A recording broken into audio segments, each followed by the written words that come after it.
se habla de los resultados que se buscaban con este esfuerzo. Y esos resultados son tres. Uno, dice la necesidad de fundamentar teóricamente el tema de la juventud.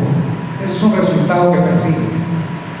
Dos, el promover el pensamiento crítico en quienes promueven acciones de intervención con jóvenes. Es decir, la necesidad de promover el pensamiento crítico entre quienes estamos o están trabajando en intervención con juventud. Y el último resultado, la necesidad de contribuir a cambiar prejuicios, estereotipos y actitudes hacia los jóvenes. En eso me quiero detener en este pequeño espacio, porque me parece que esos tres elementos que se buscan es donde está la esencia del abordaje de temas de esta naturaleza. Y lo voy a analizar muy rápidamente, uno por uno, desde una parte reflexiva. ¿Por qué la importancia de fundamentar teóricamente el tema de juventud? A mí me parece que es fundamental porque es muy común y es muy frecuente encontrar esfuerzos de investigación y de análisis sobre juventud y sobre muchos temas más en este país, absolutamente descontextualizados de la razón de ser, ¿verdad? Eso es lo corriente, diría yo. Es decir, nuestra misma academia, que la menciono abajo, está cargada de muchos esfuerzos investigativos, de cosas puntuales y concretas que parece que se dieran en el espacio sideral, pero no en el contexto de realidad histórica. Y el libro en ese sentido aporta muy rico porque, como bien lo plantea en algún momento, pretende ofrecer una visión histórica documental. Es decir, no podemos hacer esfuerzos de comprensión de la juventud si no lo retraemos en lo que históricamente ha sido el país y ha sido la juventud en este país, ¿verdad? Entonces me parece que ese es un elemento que el libro nos llama a profundizar y a reflexionar. No podemos seguir vulgarizando la ciencia, no podemos seguir simplificando el análisis de nuestros problemas. Y esto es común en casi todos los ambientes, ¿verdad? Se vuelven discursos, pero sin mucha fundamentación. Y entonces, cuando se plantea la necesidad de documentar teóricamente, de fortalecer teóricamente el tema de la juventud, me parece que ese es un esfuerzo y es un aporte muy rico. Primero, por este elemento de descontextualizar. Segundo, porque los trabajos de la juventud normalmente se abordan en un esfuerzo, diría yo, de aislarlos del verdadero sentido de la juventud. Entonces no es casual que me encuentre citas como la señora vicepresidenta, en lo que la compañera leía, porque efectivamente el sentido verdadero de este sector de población no se comprende a partir de que los análisis no profundizan en esa dirección. En tercer lugar, me parece que ese resultado a buscar tiene mucho sentido si ustedes quieren picar un poco las limitaciones que actualmente tiene nuestra academia en Guatemala. Es decir, la academia está absolutamente lejos en el esfuerzo de análisis y de propuesta de los grandes problemas de realidad nacional. Siempre se dice que los tiempos pasados fueron mejores, ¿verdad? Y es feo decir eso. Pero hablemos de mi universidad, la Universidad de San Carlos, en el contexto histórico del pasado, sus institutos de investigación, ¿verdad?, jugaron un papel muy beligerante en la discusión de los problemas nacionales. Hoy son ejercicios académicos que se dan al margen de esa realidad y de esa posibilidad de decidir en realidades. ¿Por qué? Todos sabemos por el costo que tuvo, la represión, etcétera, etcétera.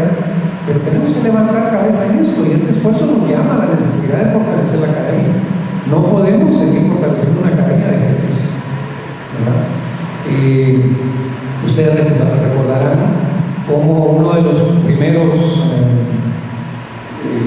las primeras leyes sobre los convenios petroleros en Guatemala en los 60 fue firmada por los diputados en inglés. Y yo recuerdo que la universidad planteó un análisis desde esfuerzos como la interpretación de esa problemática de los consumidores petroleros que significó represión, sí, es cierto, ¿verdad? Pero no lo vemos ahora. Entonces me parece que ese llamado que nos hace desde el texto va dirigido también al esfuerzo, digamos, de la academia, a la necesidad de fortalecer no solo desde contenidos, sino desde recursos. ¿Qué tantos recursos las universidades y los centros de academia le están prestando a la investigación de temas de juventud? ¿Qué tantos investigadores estamos formando profundamente y de manera sostenida en temas de juventud, ¿verdad? Porque también a veces se nos vuelven como procesos de modas y después los vamos dejando. Yo llamaría la atención sobre eso. Y finalmente, en el tema de fundamentar teóricamente, porque además hay una necesidad de comprensión de esto que llamamos juventud y juventudes, y el texto señala al respecto. No se puede hablar de la juventud guatemalteca, aquí hay juventudes de juventudes, ¿verdad? Desde el punto de vista de composición económica, de composición de género, de composición étnica, de composición territorial, de composición cultural, en fin, hay un gran esfuerzo que necesitamos hacer para comprender nuestras juventudes, ¿verdad? Y esto es una necesidad fundamental. En segundo lugar, plantea la necesidad de en los resultados previstos, de promover el pensamiento crítico de quienes promueven acciones de intervención con jóvenes. Esto me parece muy fundamental. ¿Por qué? Porque es una manera, un esfuerzo que debería orientarse a frenar un poco toda la acción asistencial que uno ve todos los días desde el trabajo con jóvenes, ¿verdad? Esto es lo común, ¿verdad? Esas visiones de la juventud como seres vulnerables, víctimas y medio enfermizos por su edad que están viviendo. Y lo decía ahí la señora Valeta. Es decir, quienes estamos trabajando en el ámbito de juventud, tenemos de alguna manera que romper a través de los procesos de discusión, de análisis y de crítica frontal, abierta, transparente y respetuosa, todas esas visiones que finalmente hacen de la juventud el gran factor de sostenimiento institucional, pero no porque sea centro verdadero de acción transformadora. Eso es así, ¿verdad? Entonces hay que trabajar fuertemente en ese esfuerzo de romper con acciones asistenciales, de romper con activismo que es tan común también en el tema de juventud, ¿verdad? De recuperar fundamentalmente el compromiso político e ideológico que tiene que estar inmerso en el trabajo con juventud. Todo el asunto de la asepsia, todo el asunto de la limpieza política e ideológica, todo aquello que se hace porque no hay que contaminarlo, todo aquello que tiene que ver con el fin de la ideología, perdón, es el absurdo. Quienes trabajamos con juventud tenemos que recuperar un compromiso político y un compromiso ideológico en el trabajo permanente con jóvenes, porque finalmente la juventud cambia en la medida que el sistema cambia, y el sistema cambia en la medida que la juventud cambia, ¿verdad? No hay de otra. Y eso, tristemente, y lo puedo decir con solvencia, porque estoy cerca de ese trabajo, no ocurre, ¿verdad? Es decir, hay un esfuerzo de capturar a los jóvenes en proyectos, pero no de transformar. Siempre se ha dicho, y lo reitero, que casi todas las organizaciones que trabajamos tenemos en nuestro concepto de trabajo con las comunidades el concepto de acompañamiento. Pero a veces llevamos 40 años acompañando y no vemos que las comunidades asuman, se empoderen, se transformen y sean los verdaderos actores de los procesos X o Z, ¿verdad? Eso hay que trabajar mucho, pero hay que discutirlo, y el libro nos invita a esa discusión, que hay que armarla más, diría yo, que hay que promoverla mucho más. Y finalmente, porque a mí me parece que la intervención en esfuerzos de juventud, sea la que sea, desde la óptica que estemos haciéndolo, debe tener como orientación el fortalecimiento del ejercicio ciudadano de los jóvenes. Si yo trabajo en programas de salud, sí, pero eso no me exime de la necesidad de vincular la salud con el tema ciudadano, con el tema de derechos, con el ejercicio de derechos. Y finalmente, el tercer resultado, fundamentalmente con la posibilidad de cambiar prejuicios, estereotipos y actitudes hacia los jóvenes. Así lo plantea el texto. Pero yo diría que hay que ampliarlo y habría que también reflexionar cómo cambiar prejuicios, estereotipos y actitudes desde los jóvenes. Porque no es una visión que viene solo de afuera, no es una acción que viene solo de afuera, sino que debe ser desde la misma juventud. Visiones como qué, el tema de la identidad, tan importante de trabajar y de retrabajar, porque es evidente que en nuestra juventud, sobre todo, hay una fragmentación identitaria y hay un proceso de pocos vínculos sociales. En alguna parte dice el texto de que de alguna forma el joven se organiza. Hay que revisar, yo no lo comparto.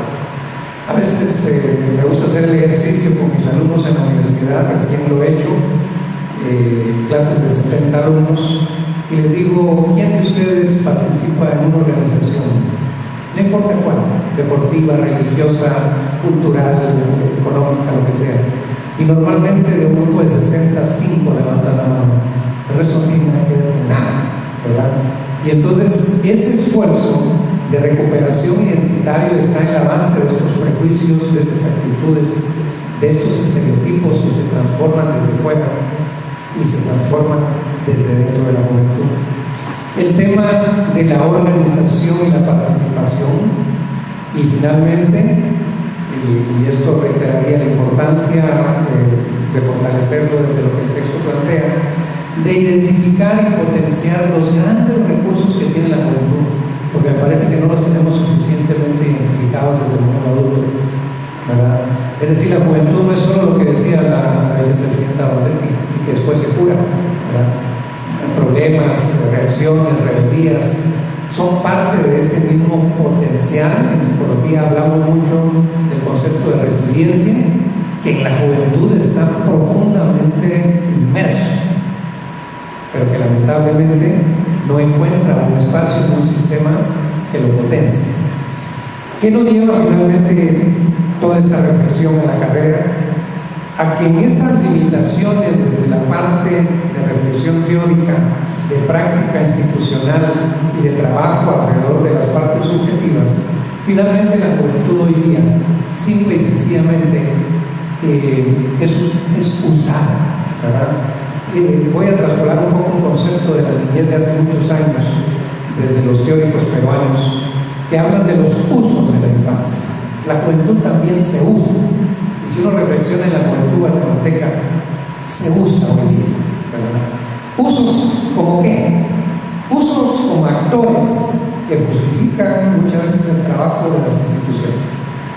El uso de la juventud como consumidores es tan fuerte hoy día, ¿verdad?